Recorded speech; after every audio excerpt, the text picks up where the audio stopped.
Here we are, section 24, the final section of module 6 on ocean transportation.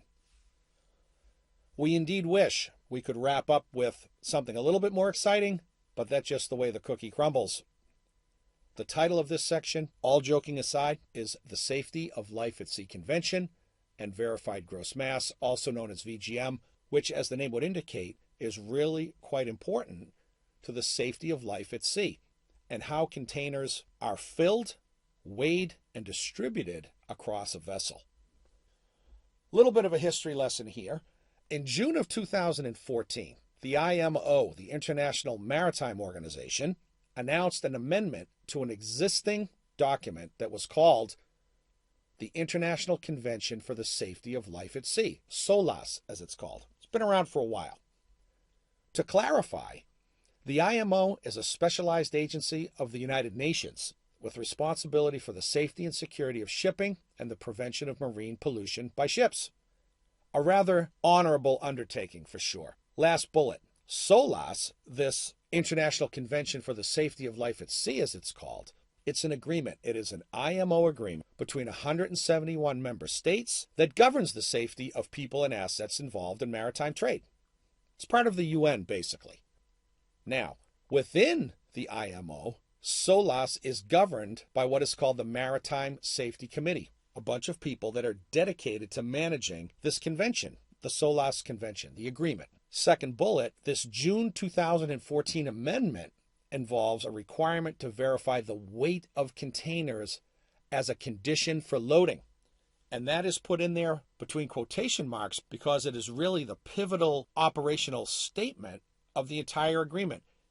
It is a condition for loading, which means that if a shipper doesn't follow the rules that we're going to outline in just 1 second, containers don't get loaded on board a ship. It's really that simple.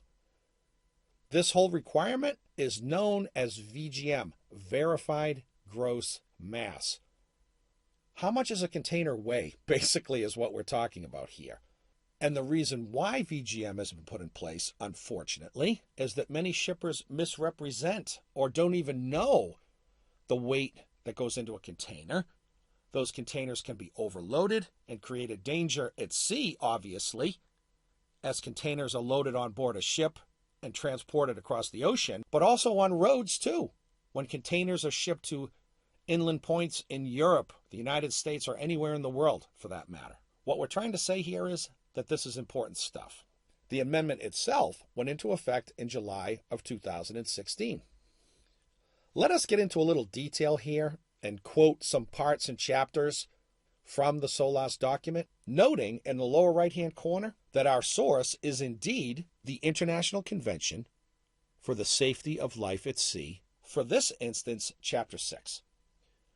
Chapter 6, Part A, Regulation 2, that sounds like some exciting reading, of SOLAS, as amended, should it be changed, stipulates that a packed container's gross mass be verified prior to stowage aboard ship.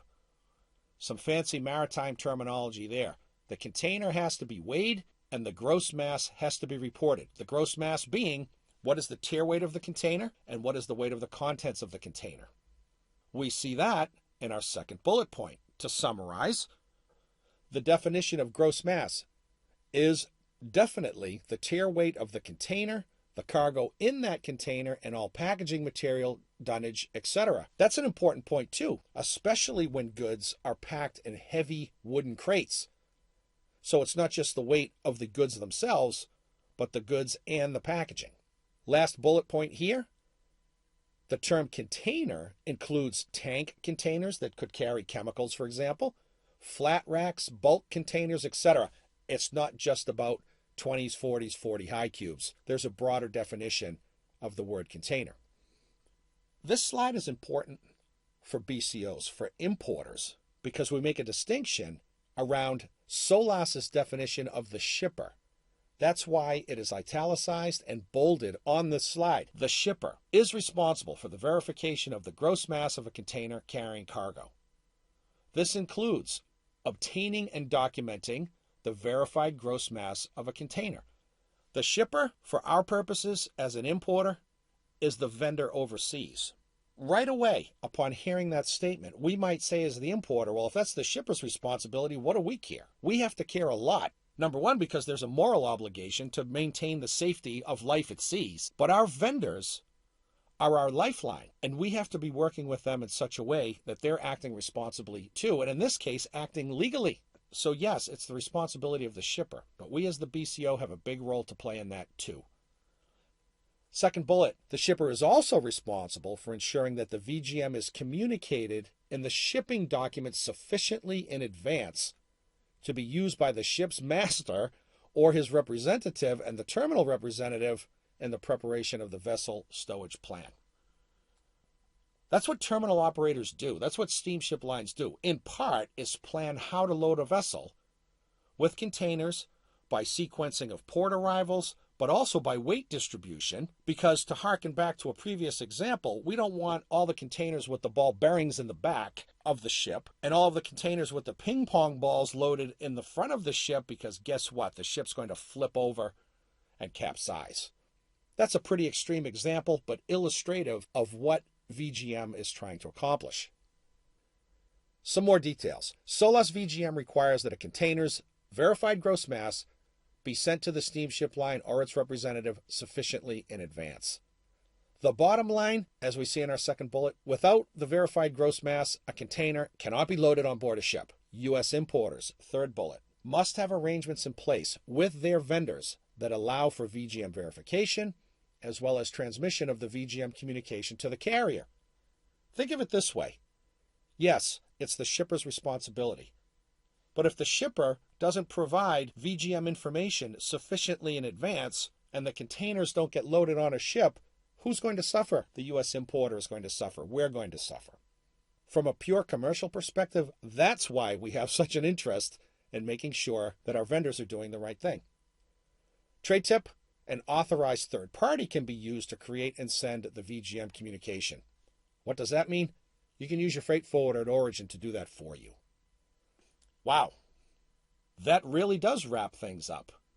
As you can see on this slide, we're back to our module objectives that we began with from the very beginning. VGM, hopefully you realize, is indeed an important subject. We would be remiss in our responsibility not to cover it, and that is precisely why we put it in here at the end of the module.